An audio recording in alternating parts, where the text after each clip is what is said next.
Another day and another mini vlog. Bala niya minuli lang ba't kandaba rin kapatad ko, magdala lang nga palya, ampong patola, tsaka sili. Ngayon deni nga palya, minuna ako noon niluto dahil balo yun naman mabilis lamong lululot din, tsaka masisira. Bali sana po tang lululot la, mayumula, o nengali, mapait la talaga.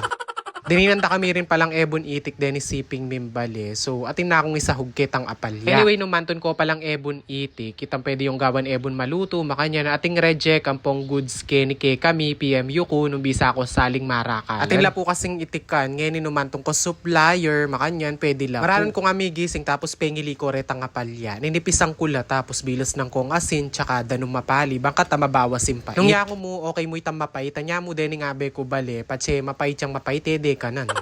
Maranon ko muna man meg siyang nasi, uling baluyo naman ating magobra, ating mamangan maranon, tsaka ring anak mag-almusal la kasi. Sa bagay, maski naman alang lub atin lub, maranon ko talagang manese, bangka ta ulam na yung iluto. Ketang pipamirituang kong ngebo, no ita, karin ako manggisa, maglagay kong bawang sibuyas, tapos pihalu-halo kaya. Pasali ko nga sardinas, itang kule berdi, anya mo, maluto ya kano yung available. Eh naman din kasi masyadong maparasining ligong maluto ngayon kaya pwede na ini, dyan kaya rin naman sa. Anya may bang lubang lunay bawang ang po sibuyas, lagay ko na yung sardinas, igisa tayong bagya. Kaya talata na ni sardinas, maglagay ko danom, tapos lagay ko na rin kening kikatamong ginisang sardinas, yapi na itong pinakasabon na, tsaka ko nalalagay rin yung apalya. Hinina ko niyang bagyay nga pi, bangkanta, ay mabiglay tang apalya, kasi balo yun na mamibabad na kay mapalin danom yan, medyo luto. Di na ko yun na maglagay pang palasakin, pero pwede naman din po tanamo. Anya nga manang ko ng malambot na itang apalya, aw yan, lagay ko na iningebon. Marakalebon nilalagay ko talaga pa siya magluto kong apalya. Makahina na maning nga pi, tapos paboren tayo mong maluto itang ebon. Malyari kayo rin naman maglagay chicharon ken, hipon, o kaya babi, kung nani nga tinyo. Nangya ako kasi nakman maselan king sahug, basta tinyang ebon o kaya sardinas, pwede na ako kanita. Basta yung mahalaga, malasa yun, ang pumanyaman. Ay, manyaman neman mo, kanu